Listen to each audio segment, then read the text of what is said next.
because it really shuts people up, doesn't it? A good hard slap. Get away from her, you bitch! Classic. He was in the Amazon with my mom when she was researching spiders right before she died. No more hangers! You thought you'd become a prostitute or a drug addict? I used to love doggy chow. I used to love doggy chow too. Oh hey, it's Crystal here. 2 quick things. Firstly, I'm sorry this episode is a bit late. I don't have a good excuse, except that I'm in Argentina and I'm having a nice time.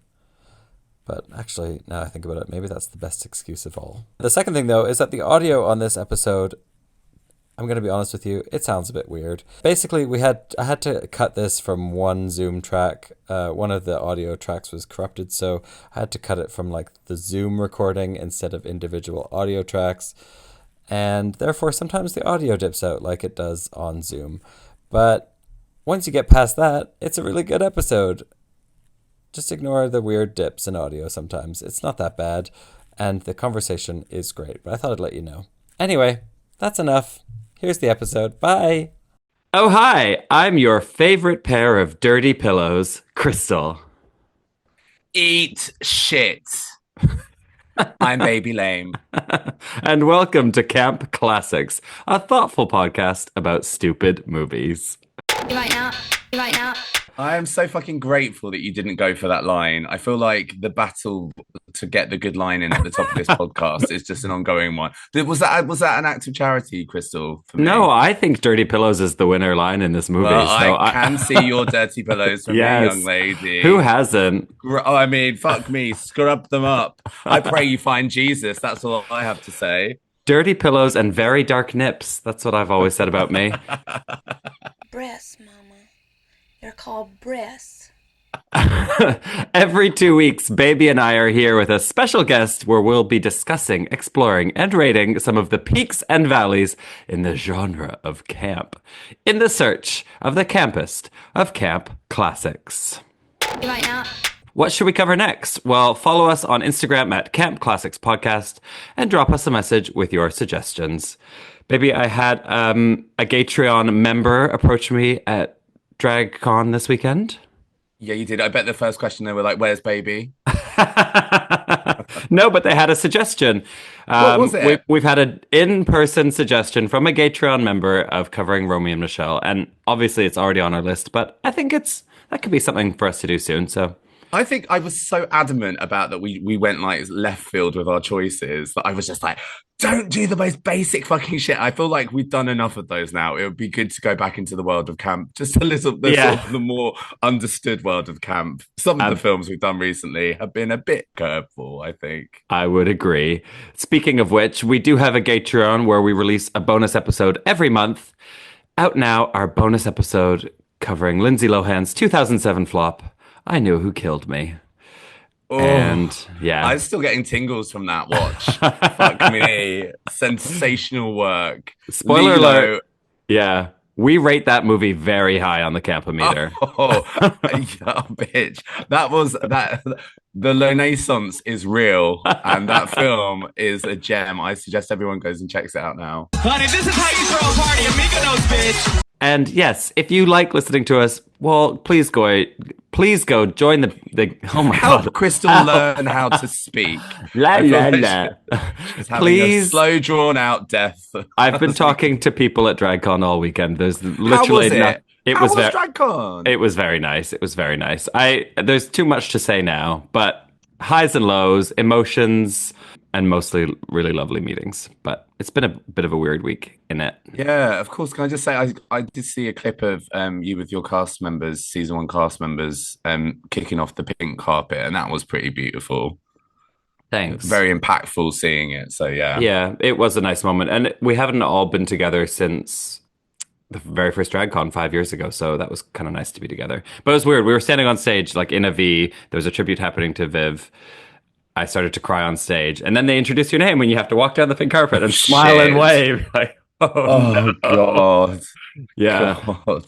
Yeah, it was weird vibes. Anyway, it was also very, very nice. And it was great to see everyone. So if you are listening to this and you came to see me at DragCon, thanks.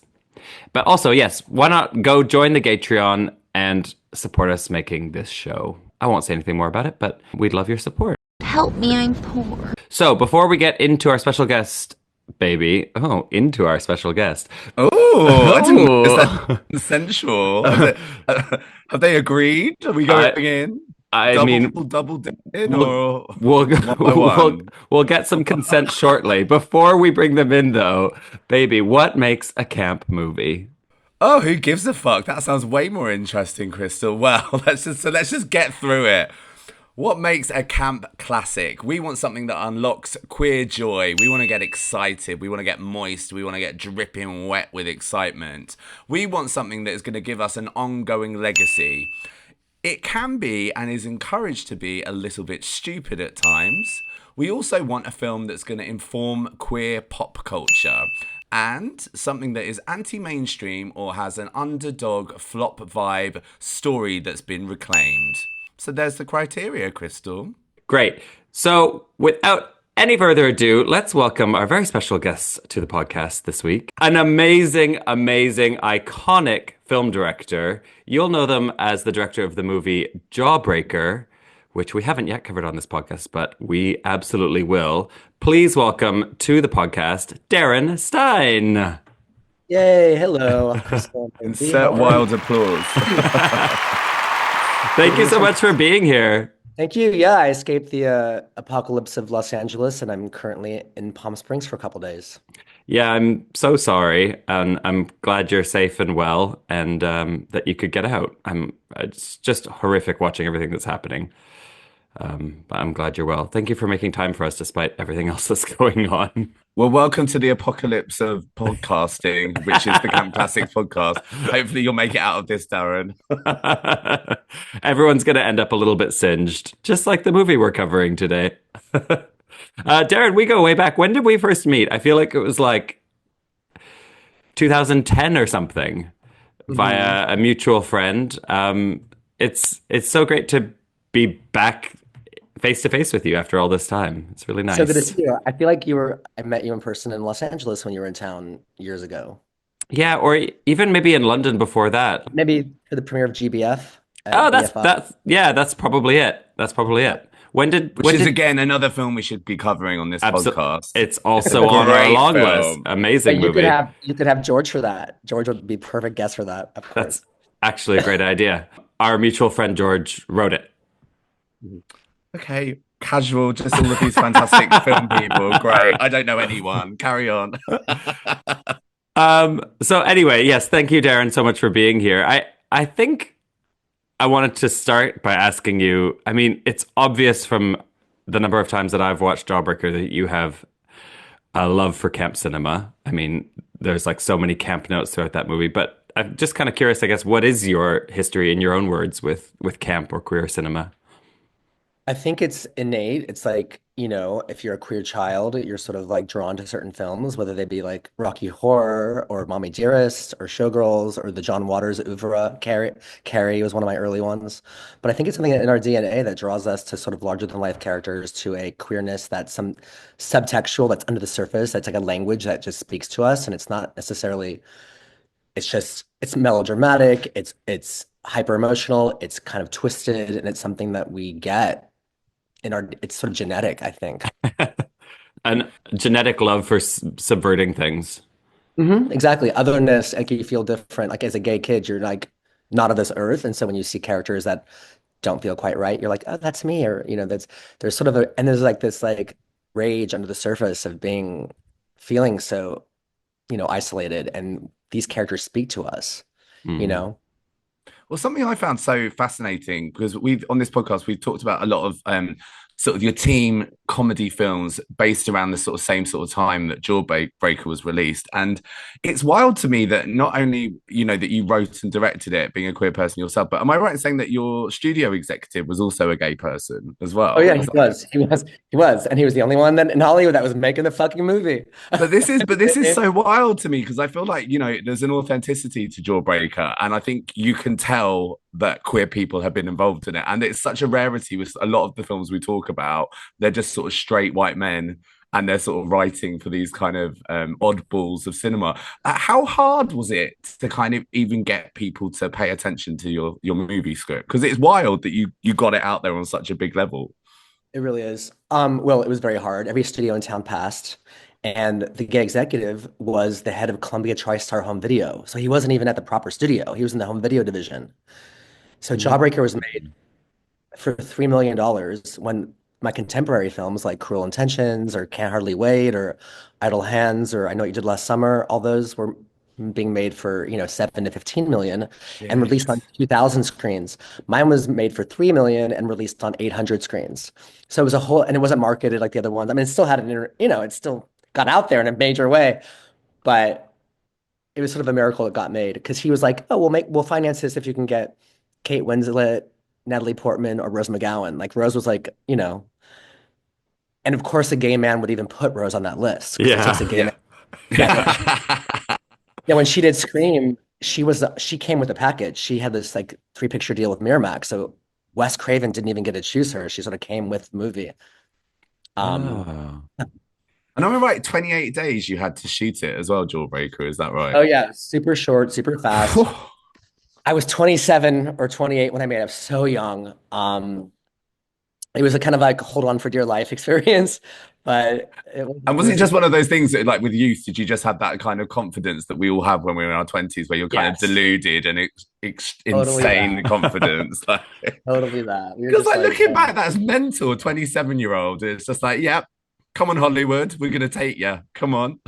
Yeah. And interestingly, Carrie is very much in the DNA of Jawbreaker, so it's so great that we're talking. Yeah, it's perfect. I mean, there couldn't be more.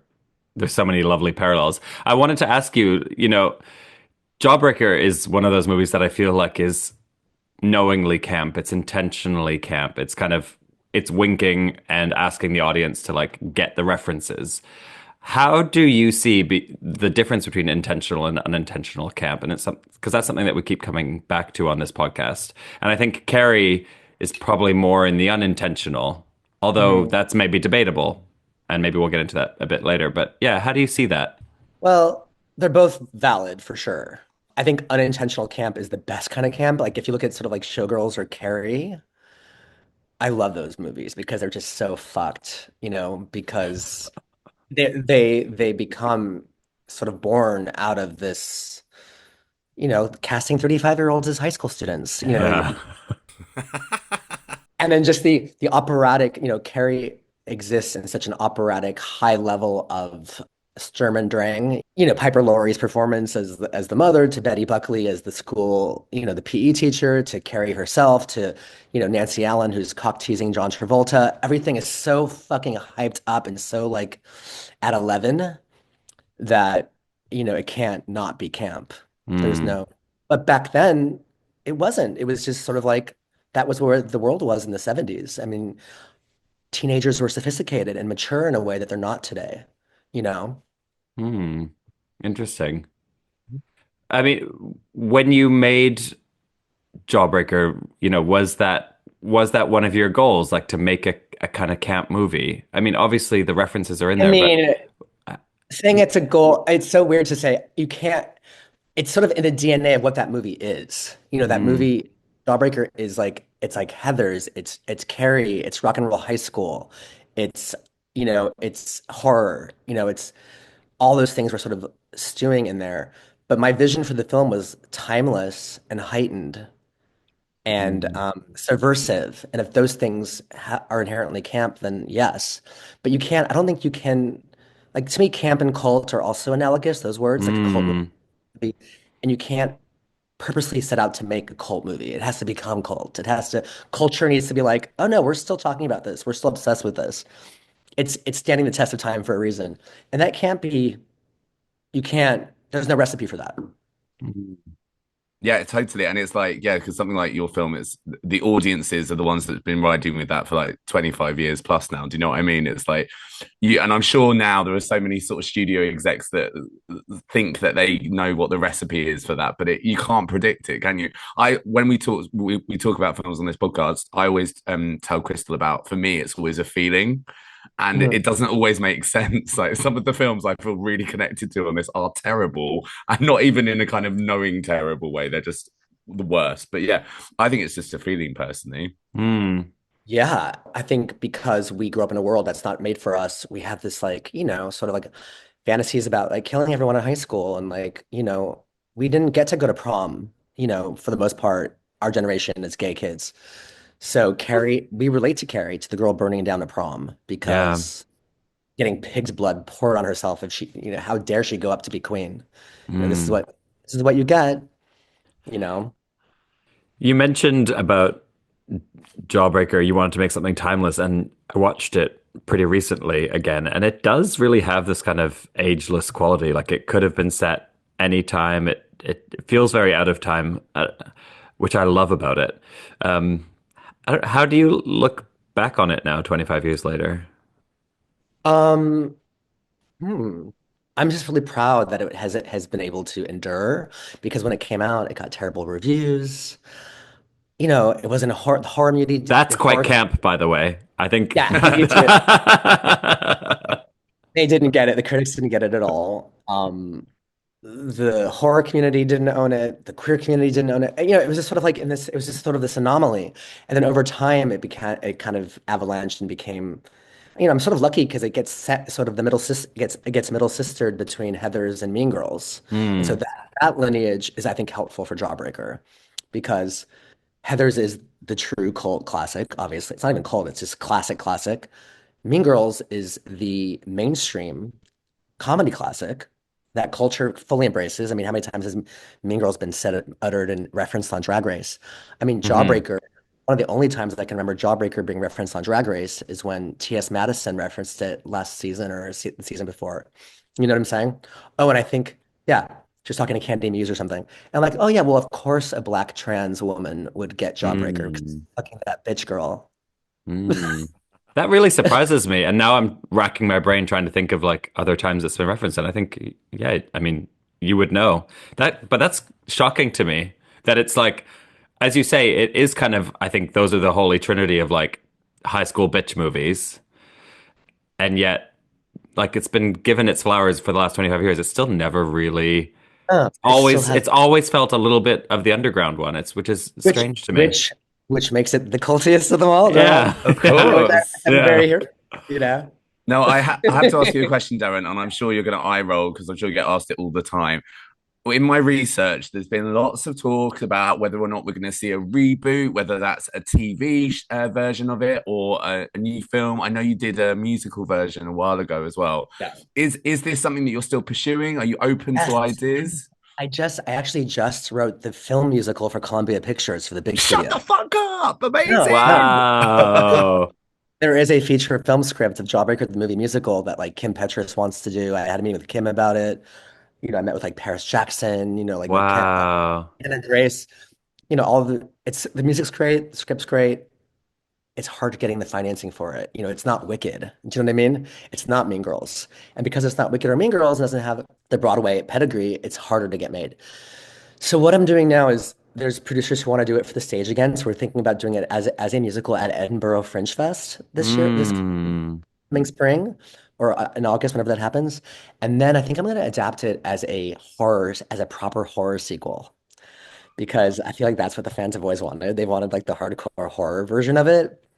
I mean, it'll Yes. still have comedy. I mean, but I'm gonna just go in on the horror and then circle back to the movie musical maybe after it's on the stage. So right now that's all sort of in flux, but just so you know, something will happen with it. It's like an evergreen IP. There's been Heathers the musical, obviously there's been Mean Girls the musical and the musical movie, and so I feel like I have to get my horse back in the race.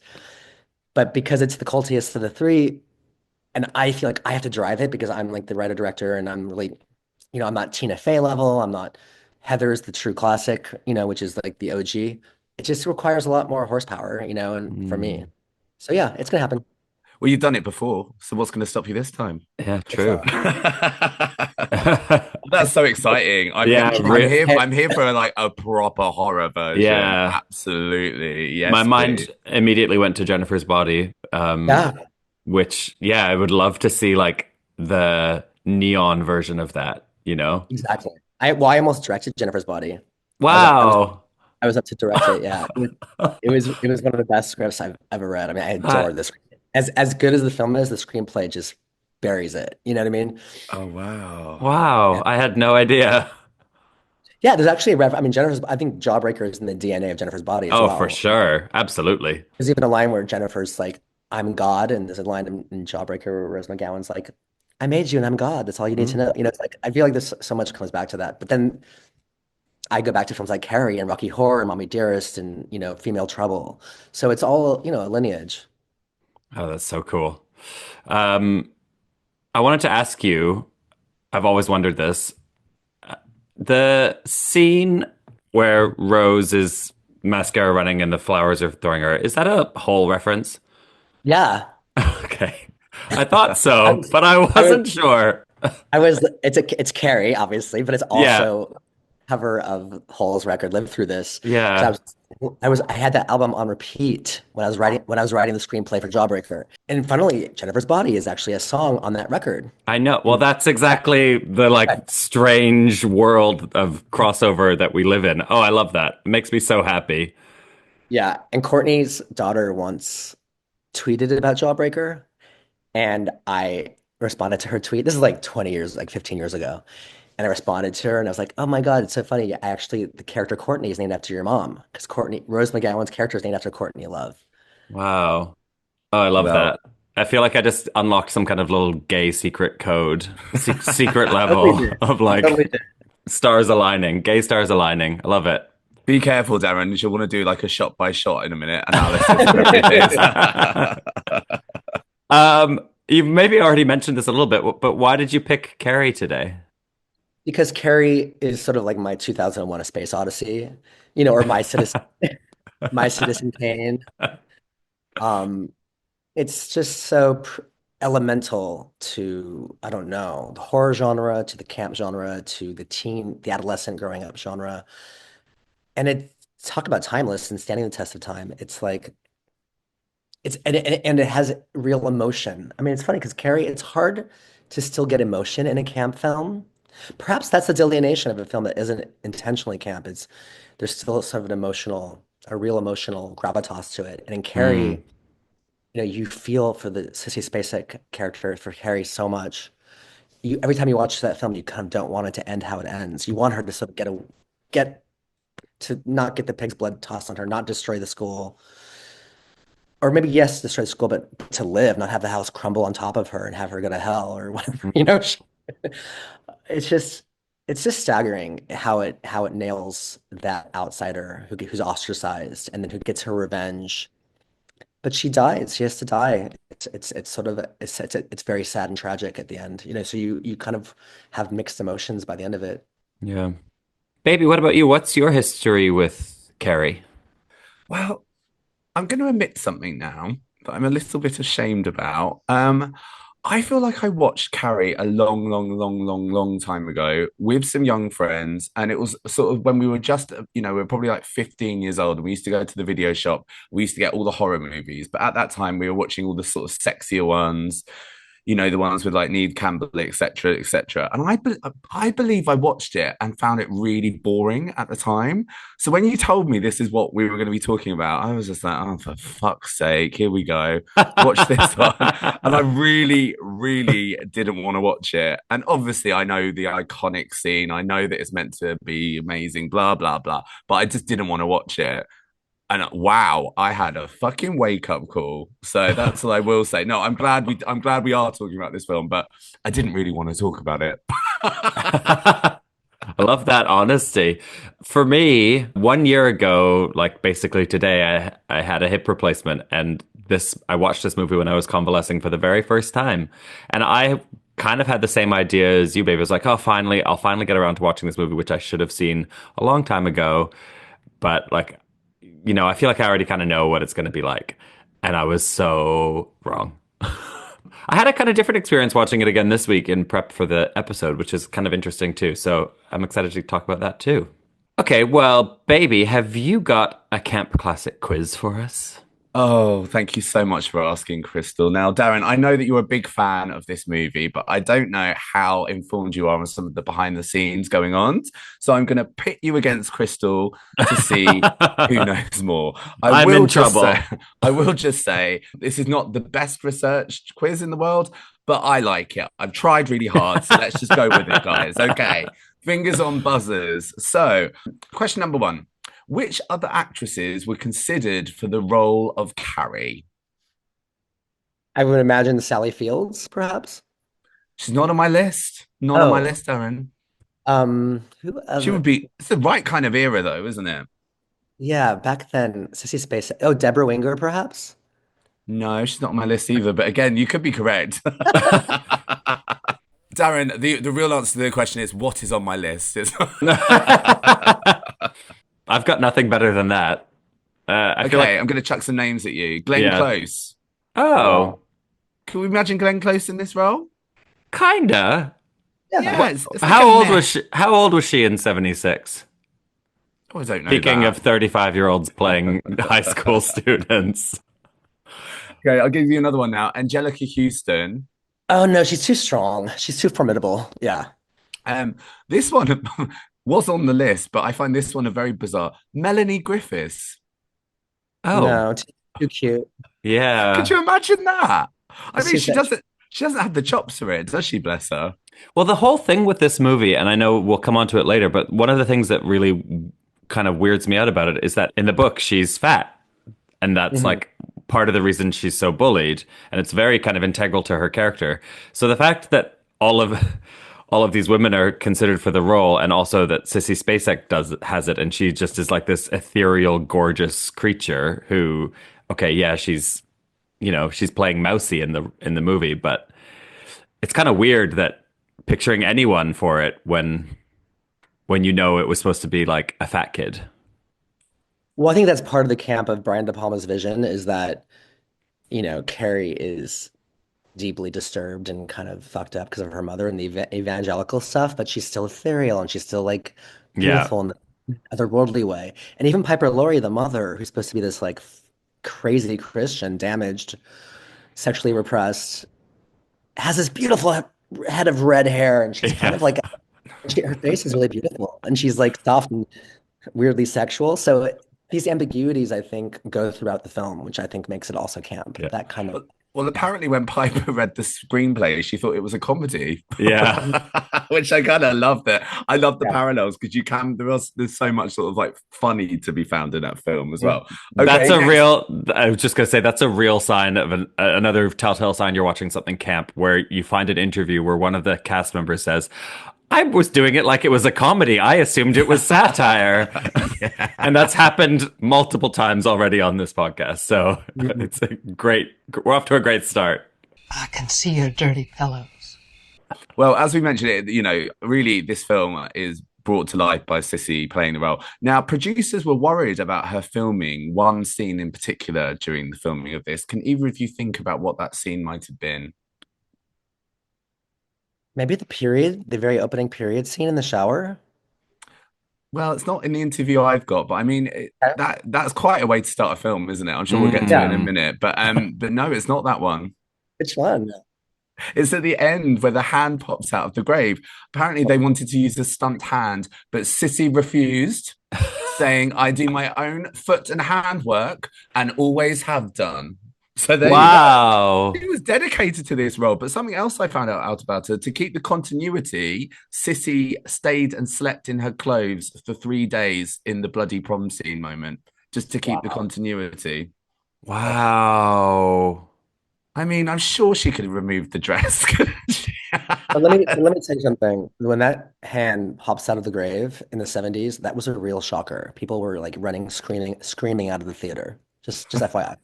And now it's just like, oh yeah, fine. Yeah, but it was a real like game changer twist, wasn't it? It Oh really yeah. changed the horror genre. It's interesting. Mhm. And speaking of horror genres, this is the last question now. So obviously, Carrie has spawned some interesting offshoots. We've had Carrie the Musical, which was actually considered at the time to be one of the biggest ever Broadway flops. It was like a huge, huge failure. We've also had The Rage, Carrie 2, which is hilarious. I watched some of that the other day. We've had the TV movie of Carrie, and then we've obviously had Julianne Moore's version. And I'm sorry, Chloe Moretz. Is that her name? Chloe Moretz? Yeah. She's too pretty Too to be too pretty to be Carrie. I saw that and I was just like, no, baby, no. But that leads me to my question. What horror franchise has had the most movie sequels? Oh, Would it be Nightmare on Elm Street? It is on the list, but it's only had 9 movie sequels. There are some films with more. Halloween. Oh, Halloween. Halloween's on 9 as well.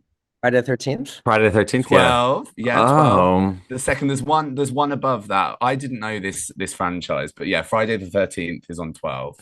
And You what is didn't it? you didn't know the franchise. It's The Witchcraft. I What? wouldn't have- No fucking clue what that is, but apparently it's had the most direct movie sequels with 15. So there Oh we go. wow, I think we should cover Witchcraft 15 for the Gatreon. Yeah. Okay, let's do it. Let's pull the focus onto that one. Yeah. We can rank all of the Witchcraft movies. Oh my God, I can't wait. Let's go to it straight after this podcast finishes. Yeah. Let's start watching movie marathon. And that is, well, do you know what? Considering, Crystal, you're such a fan of this movie, and Darren, obviously, you're an expert in film, and this has been one of your influences. You're both a bit shit at that one, so I'm afraid you both failed the quiz. The quiz was rigged. I want to recount. Wagon wheel Watusi. Okay, well, let's get into Carrie's box office and reviews. So, just a bit of context. This was Stephen King's first novel and the very first Stephen King adaptation into a movie.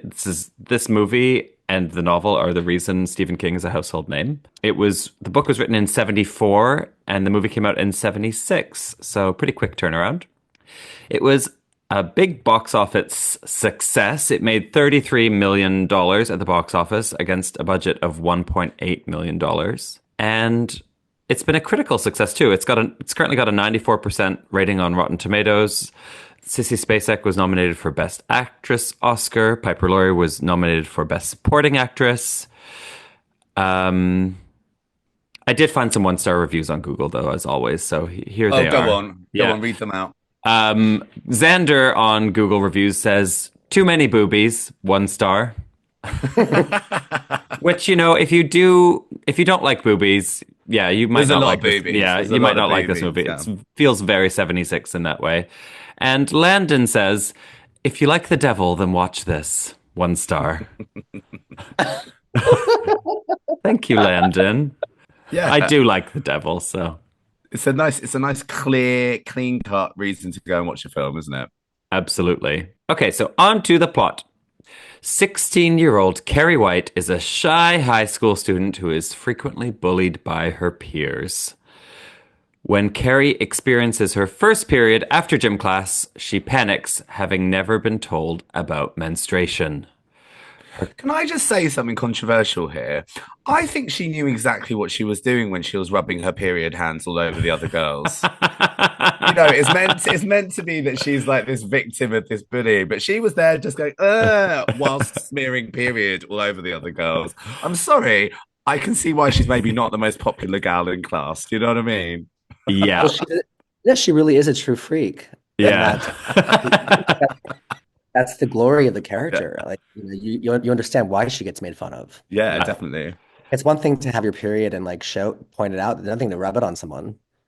Yeah, and a third thing altogether to have tampons thrown at you while people shout "plug it up." So the whole scene is just, it really sets the tone that you're watching something very weird. It's like you've got the soft focus, like 70s porn lens, everything's slow-mo, and you see like 5 different bush in the first like 30 seconds of the movie.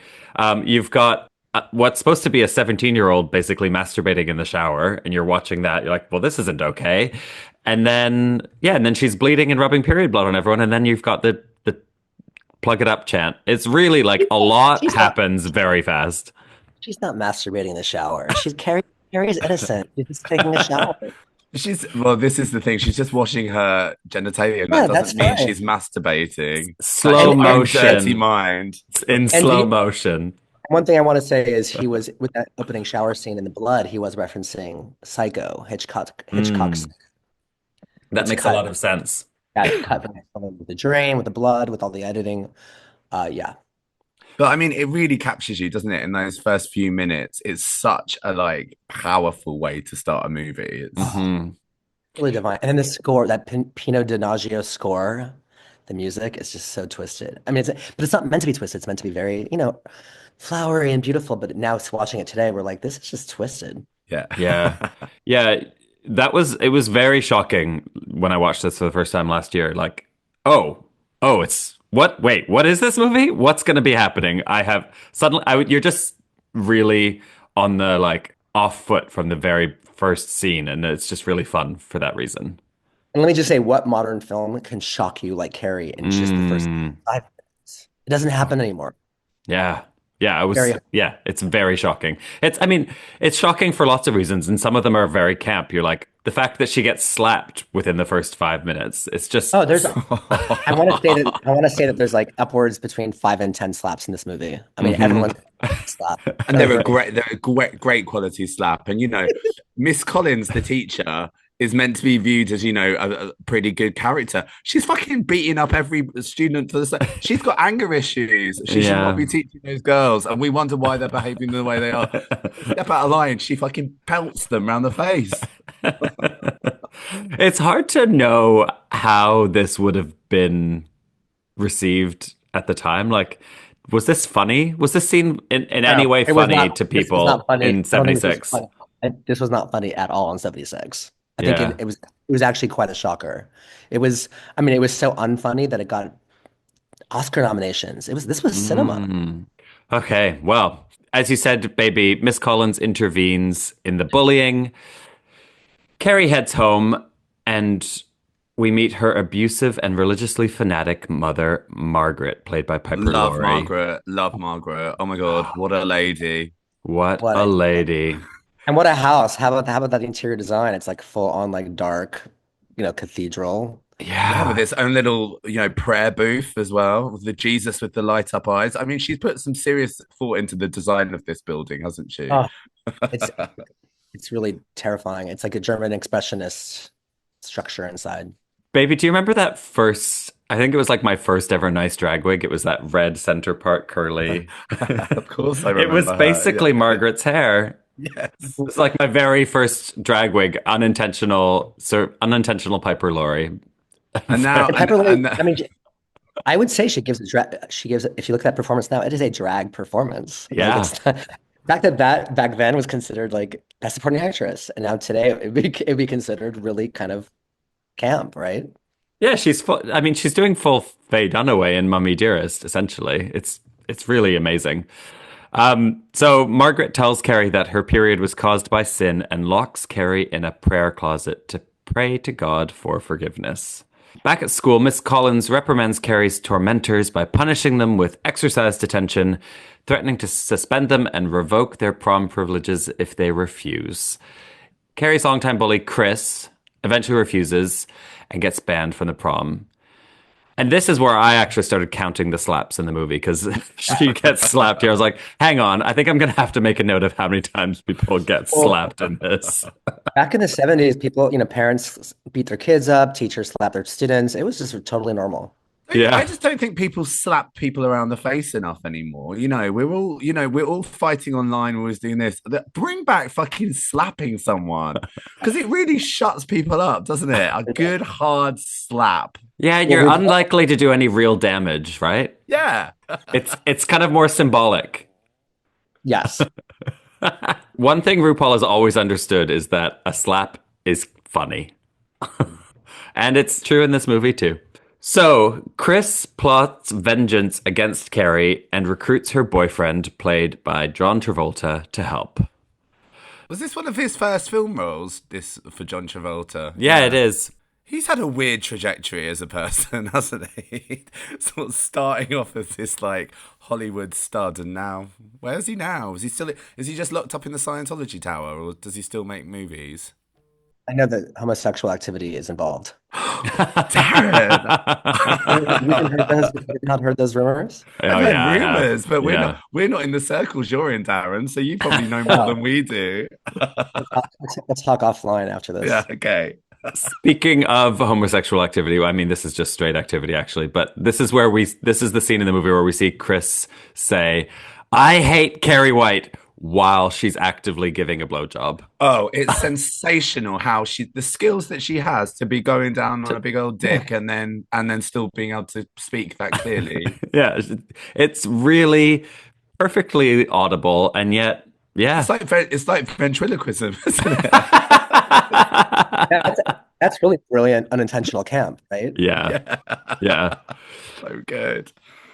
I love that. Literally, I just put blowjob in my notes. Yeah. Because it did need to be talked about. Fabulous. Yeah. And she's also been, I think, slapped twice more at this point. By him, yeah. Yeah. Great. So I think we're currently at about 4 slaps in the movie. We're about 20 minutes in. Chris and John Travolta break into a farm and kill a pig to drain their blood into a bucket, which they place above the school's stage in the gym. I just want to mention the cutting in that sequence where you see Nancy Allen go, she kind of like sparkles with glee with each bludgeon of the pig's head. You see Nancy Allen just kind of get off on the violence. It's really twisted. Yeah, she's scary. I would argue that Nancy Allen might be the scariest mean girl of all time. Yeah, I see it. It's interesting that she never really gets a motivation. I think in the book there's maybe an allusion to some domestic violence at home, and it's like, but in this movie she's just like, she's the purest evil in the movie. Do you know what? Because I feel sorry for old Carrie. Well, obviously, duh, of course everyone feels sorry for Carrie. I'm not saying anything. But, if she was in the 90s, she could have just been in the craft, couldn't she? I can easily see her. She just was with the wrong crowd. She could have been using this, these magical powers. It's just, it's just one of the sad things about high school, isn't it? Sometimes you're not with your people. It could have turned out differently for Carrie. Yeah, where were the goths in 76? Yeah. They hadn't been invented yet. I mean, yeah. Carrie was the goth. Oh, yes. Look at the end of each episode of Dragula, they pour a bucket of blood over the winner. That's become sort of it's the standard way to celebrate you. Yeah. And yeah, speaking of gothic, this is where Carrie kind of realizes that she can control objects with her mind when she's upset. She learns her abilities are the result of telekinesis and is researching books on the subject. And I feel like I keep interjecting every 2 minutes, but I think we have another clear sign of when you're watching a camp movie, and that's when someone has to go to a library or to Google to research something mysterious that's happening in their life. I love when Carrie flips the ashtray off the desk, and that guy, when the principal can't remember her name, he keeps calling her Cassie. So good. Yeah. So good. Well, he gets what he deserves for that. But even the principal's shitty to her. The English teacher makes fun of her when she's like saying Tommy's poem is beautiful. Carrie cannot get a fucking break. I mean, everybody shits on Carrie. Her mother, the principal, the teacher, Chris, Sue Snell, all the guys, everybody in the gym, all the girls. I think that's one of the really delicious things about this movie, though, isn't it? Because there's only so much everybody can take, isn't it? We're all gonna fucking break if we keep on getting pushed, and it's just that slow build of knowing. Yeah, fully. So I'm going to come on now to Sue Snell, who's a classmate who feels remorseful for her part in bullying Carrie. And so she asks her handsome and popular boyfriend, Tommy Ross, to invite Carrie to prom. Carrie believes the proposition is a prank, but he insists it is genuine, and she eventually accepts. Okay, can we just talk a minute about Sue Snell? Why does Sue Snell, to give Carrie her boyfriend and take to prom, it's like, what is going on? What is happening motivation-wise? What is Sue Snell thinking? What do you guys think? I think we're supposed to believe that she genuinely feels bad enough to be doing this. I don't think it makes any logical sense, but I would call it like a plot hole rather than like anything sinister going on. Why? What do you Right. think? I think it's ambiguous. I think Sue Snell is confused. I think Sue Mm. is in the throes of adolescence. And I think Sue Snell airs like the Betty Buckley character, she's trying to help too much. Like Betty Buckley tries to help too much. It's like codependent behavior, right? Betty Buckley tries Mm. to help too much and it fucks everything up. It kills herself. I mean, she dies at the end, right? And then Sue Snell, is trying to do it with giving Carrie Tommy. But I mean, Tommy sort of goes along with it too easily as well. Tommy sort of just, this is a world where the girls tell their men to do things and the men sort of just don't ask twice about it. It is so interesting, actually. I've never really sort of viewed it from this angle of like, obviously it's totally apparent about the people like abusing Carrie, but also these people that are the other side who are like, in a really over the top way, trying to help her. It's just like, leave her the fuck alone. And you're right. It's really interesting. It's just both sides coming at her is just sort of bubbling away, isn't it? It's just Yeah, because in the beginning, in the very opening scene, Sue Snell is one of the girls who's she pulls open the tampon machine. Like Sue Snell is sort of like, I would argue, might be on the level of Chris as far as Mm. popularity. I think Sue and Chris are the mean girl clique, right? Oh, it's interesting that I like kind of like it as viewing it as they're both kind of problematic in different ways, and they're both creating the tension. Yeah. See, It's that's it's what makes this film brilliant is that all yeah. those character complexities and ambiguities, right? I mean, Carrie's white, so this doesn't really work, but it's almost like Sue's kind of like a white savior sort of type, where she's potentially doing more harm than good, but she thinks she's fine because her intentions are good. Yeah, interesting. Yeah. So Carrie informs her mother that she plans to attend the prom, and Margaret angrily forbids her, but Carrie rebels. I love this. I love this so much. It's like, this is growth. It's like, Carrie is coming into her own. She's like, don't test me, bitch. I am doing this. Sit the fuck down. I'm going to force you with my telekinetic powers. Lie on the bed, bitch. And I just Yeah, like that for them. it's so good. When her mom flies onto the bed, I was like, yes, it's such a, you want to just cheer, right? Yeah. So yeah, Margaret sees evidence of Carrie's telekinetic powers and denounces her as a witch. And I mean, that's just very camp, isn't it? Seeing Piper Laurie. Perfect, yeah. Then we go to prom. And can I just say, for someone that's meant to be very innocent, Carrie liked showing her little nipples off in that prom dress, didn't she? Mm. Not shaming her, but just maybe she was a bit more aware of what she was bringing to the prom. Her dirty pillows. Yeah. I can't believe I had never heard the term dirty pillows before I watched this movie. Considering how dirty yours are as well. Yeah, I guess filthy. maybe I had, but didn't know what I was hearing or what the reference was. And it's just an amazing thing. I really need that phrase in my life far more often. Yeah, this whole like prom, getting ready for prom scene is just so great. She looks so gorgeous, and it's like so lovely and heartbreaking to see her confidence growing in this. I love to watch her trying on the lipsticks. It was so lovely. Yeah. That scene in Jawbreaker where all the girls are flipping up with their compacts and putting on lipstick. That definitely goes back to Carrie as well. Oh, of course. That makes so much sense. And Sue's boyfriend, Tommy, William Catt, who plays Tommy, Yeah. is also the greatest American hero. And PJ Souls, who plays, I think her name's Martha. She's the one with the red baseball cap who's also in, PJ's also in Rock and Roll High School, and she's also in Halloween, the original Halloween. Uh-huh. PJ and William were Liz Purr's parents in Jawbreaker. They're only in one short scene, but that was my. And we see them when they come home and find the body. Right. Yes. I remember. Oh, that's crazy. Yeah. It's a bit of stunt casting. But but this is what I love when like filmmakers, really sort of pay tribute to the films that have inspired them and just sort of keep that legacy going. And that's so lovely. What a lovely thing to have in it. Yeah, and Fern Mayo was a very just always meant to be a Carrie type. That very first shot of Fern walking down the street with her books was scene in the beginning of Carrie when the kid's like creepy Carrie, and and the kid crashes on his bike. Of course, that's where it came from. Of course.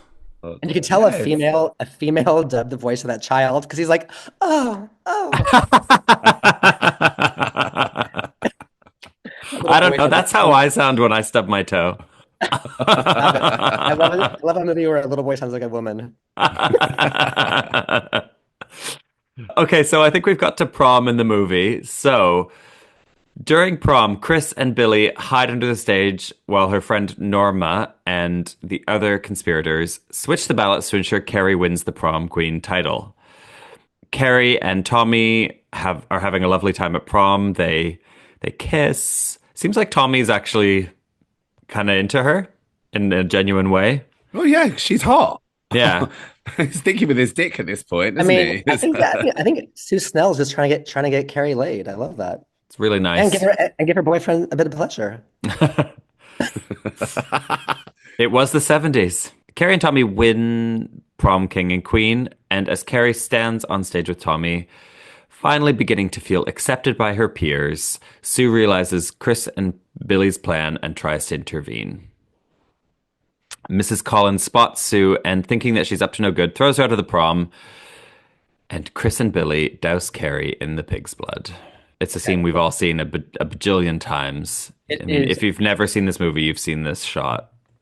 It's just not. It's not even. It's just that whole sequence is just beautifully constructed from editorially, acting wise, story wise. I mean, she kills everyone in that room. I mean, everyone. The entire gym goes up in flames. Everyone dies, and you don't see everyone dying, but it's insinuated that she kills the entire senior class. Mm-hmm. Yeah. Which I'm so here for it, you know. It's such a jaw-droppingly beautiful scene, though.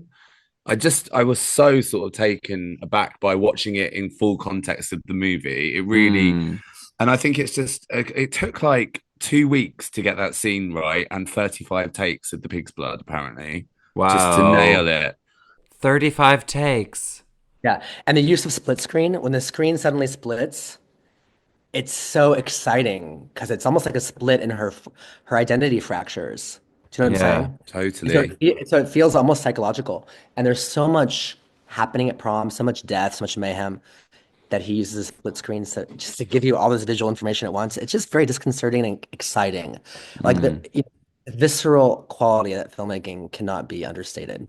Yeah. And like you said with the opening scene with the musical score there, the musical score in this scene is so brilliant. But again, it's brilliant because it's pared back. Like when you watch the remake with Julianne Moore and how they treat this scene, they really just go sort of full ham on all the droney kind of, schlocky horror, big boomy sound effects. And it doesn't need it. There's something so much more disturbing and powerful and just sort of going against the action with that kind of beautiful score. Yeah. And the use of color alone, the blue, the red, when it all goes red, it's like an Italian giallo film, like Dario Argento film like Suspiria. And then like even the hose, when she starts running the hose on everyone, the hose raises up and it looks like a snake, you know? So there's sort of a beautiful, fantastical, operatic quality to the way that Carrie kills everybody. It's very exciting. Yeah. Do you think that everyone is actually laughing at her? Or is that in her mind? I think it's in her mind. I think it's in her mind. I think it's both. I think they're laughing at her, but I also think it's built up because mom said they're all gonna laugh at you. That's another great line of the film is they're all gonna laugh at you. That comes back again as a refrain, right? Yeah. Yeah. I just think it's so sad if the teacher is actually laughing at her. And that's where I don't think Betty's not laughing at her. I don't think that character's laughing at her. I think that's in Carrie's mind for sure. And I think that it's really incredible that she gets killed in the most violent way. You know, the PE teacher gets sort of split in half by something that pins her against the wall, you know? Yeah. So I would argue that her death is the most violent, second to, Chris and Tom, John Travolta's car flipping or whatever. Oh, and then the mother gets stabbed with a billion implements. Yeah, I love very creative use of implements by that point. It's basically Carrie's like, oh, I'm really starting to get the hang of this now. It's like the superhero origin story. Okay, let's make this interesting. I'm not just going to kill mum with some knives. No, what other things in the kitchen can we shove on her? I love when the carrot grater. I mean, some blunt knives really fuck her up. It's great. Yeah, and she's very Christ-like. The death is very Christ, like a crucifixion. Yeah. She has a very long death as well. It's like she's having an orgasm, I've noticed. She's She's pleasure. She has pleasure. No, she totally has an orgasm for Yeah. sure. Yeah. So Carrie was really doing her a favor. Yeah, I think we just kind of covered everything just organically. But yeah, Carrie's killed everyone in the gym after the pig's blood. She's killed Chris and Billy in their car. And then she goes home and her mum stabs her because she thinks she's a witch. And Carrie retaliates by, yeah, basically martyring her with kitchen implements. Well, a huge bummer for me. I mean, for Carrie, the devil or whoever, the house then destroys Carrie and takes her, crumbles that the whole house sinks into the ground, and so you get the sense that she's going to hell. That devil's pulling her down to hell. That's sort of like I think the subtext. Oh, see, I thought it was suicide. And I thought like her shame had taken her and basically she kind No, of thinks she needs to die because she's been evil. And so she crushes no. herself to death. Oh, yeah, that's actually the more cerebral. I think that's a really smart interpretation. Baby, what do you think? Oh, I'm trying to think of whose side I lean with here. I just think it was a horrific accident. No, I was just no. What happens with me and all sort of Stephen King novels is I think his stories there tend to be like a little bit too much additional stuff happening, and in a lot of the films that have been made from his books, I get to a satisfying point and then. Oh, there's another thing that happens, and there's another thing Mm. that happens. I kind of just wanted her to walk out of the prom with it on fire and just keep on walking. That would have been like chef's kiss ending to me. But I like to connect the dots more, to be honest. So But she needed to do something with the mother storyline did need to wrap up. But in the book she gets stabbed, she then stops her mother's heart and then she dies from her wound, her stab wound. okay. I just think it's really divine that Carrie gets pulled to hell. I'm going with that. Um, and or suicide, because a lot of religious beliefs, they believe that if you kill yourself, you go to hell. Do you know what I mean? Mm. So I think there's an ambiguity between, yeah, she probably kills herself with her powers. They turn on her, but who gave her those powers to begin with? Were they the devil's Yeah. powers? I'm not literal about religion. I'm Jewish. We don't believe in the devil. We really don't. I don't think so. But like, uh, no, I'm not into the devil. I don't believe in it. But I do, but I feel, but when her hand comes out of the grave, I don't know. It is, you know what I just want to say?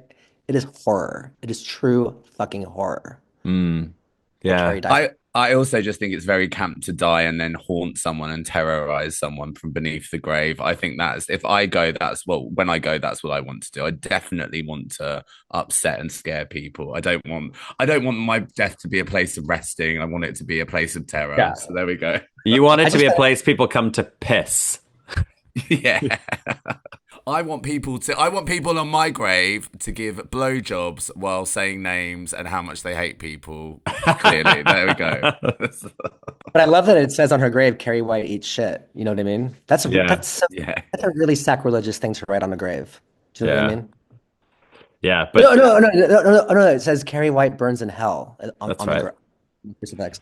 And earlier, somebody says Carrie White eats shit, or it's written on a wall in the gym or It's something. written on a wall. Yeah. Yeah. What a great thing to have on a tombstone. Oh, Yeah. I'm keeping that as a mental note. Baby lame eats shit. I'm with that. That's a great thing to have. I'd love for people to come over and just read it. I gotta say, like, this doesn't actually. I'm not gonna bother. I'm not gonna bother. Please, please. No, it's just like from the town's perspective, this girl did maybe kill like 100 people. So it might be understandable that they wrote Carrie White burns in hell on her tombstone. No, you're right. No, you're all right. Because when Sue's sort of gone crazy at the end, right? And the mother's like, oh, well, she couldn't go to after the third or fourth funeral, she stopped going. We couldn't have her going to the funeral. So the mother does sort of hint at the funerals happening. Yeah, But Jesus, like you said, there must have been hundreds of them. yeah, But I guess, I suppose Sue would only go to the popular kids' funerals. No, yeah. And Sue does deserve a haunting. I hope that hope she doesn't get any rest. The thing that's also very heartbreaking about the end of the movie is that Carrie obviously still just looks so betrayed when she's stabbed by her mother, and you can just tell that she still loves her mother despite everything, and it's just so tragic about like the nature of abuse and that relationship between them, which was obviously so fucked up, but like it's all that Carrie had. I don't know. I found it very yeah, 'cause sad. Yes, I think the mother loved Carrie too, in the only way she Yeah. could. But Yeah. the mother really did try to save Carrie from going to prom. Mm. Yeah. The mom said they're all going to laugh at you. The mom knew. Yeah. I wondered if the mom had like a little psychic something going on. I think she did. I think she Yeah. did. Because She's got Carrie, men issues as well. Yeah, she sure Hasn't she? does. Bloody hell, has she? I tasted the booze, or what did she say? I wrote it down. Do you know when she's like going on?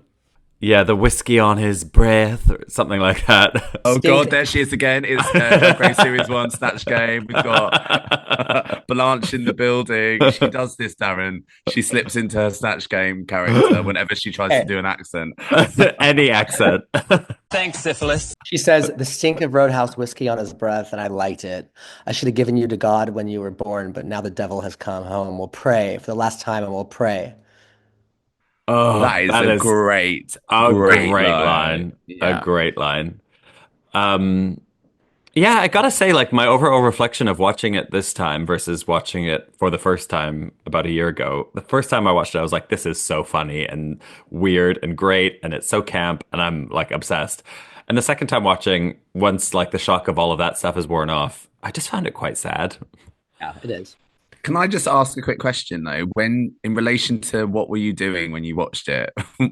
Had you been out the night before or a couple of nights before? Because this sounds like someone might be in her feelings a little Yeah, bit. it's possible. But I do think it's kind of the interesting thing about this movie is that you can do like a pure camp viewing of it, or you can approach it with sensitivity to the topics that it raises.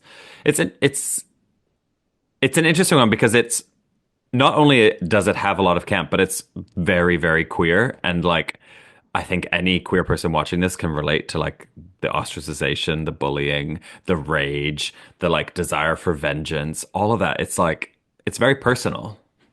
I don't know. And it's Mhm. also the thing I find interesting is with all of those things, you sometimes get it removed because it becomes too obscure. But yet it's obviously a classic horror film, and any kind of horror head would say what a classic it is. But that's interesting to me because often when sort of sense of queerness comes in, it you get people sort of turned off, and that's when it becomes a bit more of the underground camp stuff. So yeah, it's Hmm. kind of transgressed a lot of stuff, I think, hasn't it? It really has. And it's also a horror film, unlike anything anyone had ever seen when it came out. No one had ever. It was like seeing Psycho for the first time, uh, or Alien for the first time. Nobody had seen Hmm. anything like Carrie, which is Or why. Jawbreaker for the first time. Whatever. Take it, Like Darren. Come on. no. I mean, listen, it's a pale imitation. I mean, Carrie is a bona fide classic, and that's why it got nominated for Oscars. That's why it's emotionally affecting, and the characters have so much nuance because it comes from Stephen King's source material. But I must say that Brian, my two favorite Stephen King adaptations are Carrie, and Stanley Kubrick's The Shining. Hmm. And that's Yes, yes, and that's yes, yes. and it's a Yeah. very controversial thing to say because Kubrick and De Palma are auteur filmmakers. So they did their own visions of King's work that I would argue are just as good, if not better, than the source material. Hmm. So for Well, me, I'm Didn't Stephen King say about Carrie that he found it to be way more artistic and interesting than the book he'd written, and actually he was sort of overwhelmed by how fantastic they'd made it. yeah. Um, Whereas and apparently Stephen King didn't like The Shining, Kubrick's The Yeah. right. Shining. Okay. I like it diverted from the book. So it's interesting, you know. Hmm. But I'm so glad that we could have such a complex discussion of this. Yeah. I was kind of going back and forth, just like prepping to get on this call about like how camp it is really. Because I was for a second I was gonna say it wasn't camp, it was queer, and then we've talked about it. I'm like, no, this movie is incredibly camp as well. It's just somehow both, and yet it's a mainstream horror success for like a mainstream straight audience. It's a really interesting like mashup of lots of different worlds that you don't normally see. Horror is probably one of the only genres you could get that kind of combination of things. Yeah, because even back in the day, Pauline Kael, who's a very famous film critic, in for the New York, I think it was the New Yorker or the New York Times, I wasn't sure, but she's written books. I mean, she's really Yes. revered. She said about Carrie back in the day, I have this quote here. It's like a satanic homage to exploitation films. The heart Hmm. cruelty, her home, like, yeah. So it's like, even back then, this critic understood the camp of it. Mm. Like to Russ Meyer, to Faster Pussycat Kill Kill. That's why there's so many the camera's lingering on the breasts and the bushes and the slapping and the women presented as Amazons. They're all larger than life. There's those scenes of them working out. Remember when she's the Betty Buckley character is punishing them, they're doing push-ups and that tacky music's playing. It's hilarious. Yeah, But yeah, yeah. the female bodies are very presentational, Yeah. Yeah, the male gaze is definitely in existence in this movie, but I think because it's such an old, I don't know, because it's so old, it does start to just feel camp as well, because if it were a shower scene exactly the same way made today, I'd be like, this is gross and exploitative. I don't know. There's so much distance that I can just enjoy if you were it. making it, she would be masturbating. She'd probably have a huge dildo shoving it in herself. Yeah, can we take it Crystal back were to the beginning? directing it. Yeah, let's take it back to the very beginning where Crystal thought that Carrie was masturbating. It's just soap, darling. You just have to keep it clean. It's masturbatory. It's masturbatory, but she wasn't masturbating. Anything can be masturbatory if you put your mind to it, Crystal. No, that's I think that's what Crystal meant to say. Actually, that was the subtext. Yeah, let me take this microphone and the other thing I just want to talk about a little bit was like, yeah, I guess queer rage and how we feel about that. I find it interesting to think about this movie in the context of modernity when like school shootings are unfortunately a thing. And I don't want to like get into that too much, but like it's just a bizarre thing to kind of have in your mind, because I definitely as a teenager, fantasized about getting back at everyone. And I wasn't thinking murderous thoughts, but I used to fantasize about having superpowers so that I could punish people that had been cruel to me. And it's just so weird to like see this movie and know that that's kind of been a thing that people have been processing for a really long time. I think I know what you mean, Crystal, about like, about violence in the real world. But I think that's just like the magic of films like this, because it is so cathartic to see her have that intense rage and to connect to a character. I'm sure like everyone else, I was hugely bullied at school. So sort of even watching a film as an adult like this now, there are like lots of things within that experience that she goes through that I can definitely relate to. And so sort of seeing her cause that much fucking chaos and fear amongst people, I find hugely pleasurable. I like really get off on it, and I want her to kill all of them. Yeah, die. It's divinely cathartic. It's just a bummer that she has to die. I mean, killing her at the end is, it's like, cool, she killed 100 people, she has to die. She really did kill at least 100 people. I think it's important for queer characters for us to see queer characters that have this rage, though. And I don't think this should be like the only representation we see about, it's like, when you look back at kind of representation of gay men in particular for a huge period of time, it would be, if you're a gay man, you're going to get AIDS, you're going to die. That was the sort of the story. So I don't think it should always be this thing about the struggles of queer people and then the anger of having to fight back. But I do think it's still, queer rage is still as important as it is, as it was, years ago as it is now. You think about what's happening to so many different types of people at the moment, and we need to fight back. We need to feel that power. Yeah. Maybe just don't kill hundreds of people, but, take that energy just about the violence. And it is so subversive that the hero of the movie is also the like scare. It's also they're also the monster, and that is the queer experience. And it's what makes this movie so powerful, and it's why you can watch it and watch her kill people and be rooting for her at the same time. And I don't know, it's really, she didn't choose to be a monster. She was born that way. I mean, she's still a good person. Yeah. It's not her, she has telekinesis. That's what I say every morning in the shower. Well, I think all that's left is for us to rate this movie. So the time has come for the Campometer. We need to give this movie a score out of 10 Merrills. I'm Julia Child. For the quality of the movie, and 10 Lizas. for the camp factor of the movie. Okay, well, I will say 10-10. That's just that. That's Wow, straight out the gate. Straight out the gate. Shit. This movie is a 10 in quality for you. Oh yeah, it's a flawless movie. And it's not. It's not. I mean, listen. There's that really cheesy sequence where like the guys are shopping for prom outfits, and then it speeds up into that fast motion.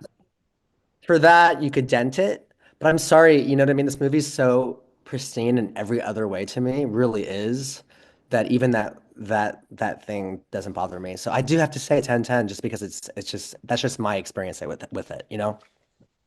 10 Meryls, 10 Lizas. Wow. Where are you going, Crystal? I feel pressure to like score it really high because it's a notorious classic. I think because I'm missing some of the history with it, and it isn't something I've lived with my whole life. I don't have as much of the like fondness for it. So like there are bits of it from a filmmaking point of view that I'm like, this is a bit cheesy or a bit schlocky or whatever. I'm kind of inclined to give it around 8 Meryls. Because I think the unintentional funny stuff, like you have to lose some points for that. Because some of the things that are great about this movie are from it being bad. I don't know. So how could it be 10 Meryls for you? I don't know. What do you think, baby? Oh God, it's a hard one, isn't it? Because I feel like lots of the films we watch are just like either bad or good, and then it just makes it everything is very definitive. I think there are so many things about the way this film has been directed that are so groundbreaking and beautiful. And for the sequence, the prom scene sequence alone is just sort of next level. I agree. Some of the bits at the beginning, I'm going to give it a 9 for me, and Meryl's 9 for a Meryl. Okay, and then what about Liza's? Liza's, oh God, it's really camp. I'm going to give it 10. It is really camp. Yeah. It's really camp. The thing is, this is the thing, Darren. Crystal does not like to give top scores to anything. She likes to undermark everything. Nothing can ever be good enough. She has no queer joy. She just wants everything to be miserable and fluffy. Come on, Crystal. I think because in so many ways this movie is the blueprint. I mean, like, Crystal, just to take it full circle back to Courtney Love. Yeah. That album cover, came from Carrie. Like Carrie being referenced in that whole cover. This is the thing when we go back to the list, Crystal. The ongoing legacy is real. It's the ongoing legacy. So many things. You've got that Jade with David LaChapelle video that was just done a couple of months ago. It's the whole stuff.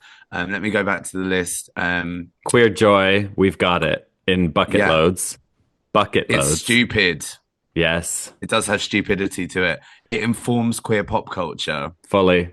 And it's anti-mainstream and has underdog flop vibes. I mean, the whole thing's about being an underdog. Yeah. Fine. And it went against the grain. You're right. And as we've just said, it is the blueprint. It's the OG. It's the reason so much of this stuff exists. All right.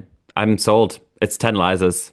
Way! I choked on a shrimp! Crystal looks so perturbed right now. She looks so confounded. I love it. It just really, just thinking about all of that just really broke my brain. Sometimes I just need to zoom out and remember this is just a podcast and no one cares. Oh, yeah. I just want to get it right, I want to get it right. All right. Well, Darren, thank you so much for being here. Where can people find and follow you and keep up with what's coming in the Jawbreaker universe, especially? I would say Instagram, just at Darren Stein on Instagram. Perfect. And we look forward to your projects that you have in the pipeline. Just, I'd say, keep an eye out for Edinburgh Fringe Festival this year, by the sounds of it. I mean, these producers need to do a deal with a studio to get the rights, so hopefully that'll all happen. But if so, you might be seeing the first Jawbreaker stage musical presence in Edinburgh in August, which I think is when the festival is. Yeah. Yeah. Amazing. Yeah. That's so exciting. Baby? Well, before we go, I just want to remind our listeners one thing. The first sin was intercourse. Eve was weak. And I pray that all of you find Jesus. Thank you. Thank you so much Pleasure. for those inspirational words. I've been Crystal. That's Baby Lame. We'll see you in 2 more weeks with more camp classics. Get away from her, you bitch! Classic. He was in the Amazon with my mom when she was researching spiders right before she died. No more hangers! You thought you'd become a prostitute or a drug addict. I used to love doggy chow. I used to love doggy chow too.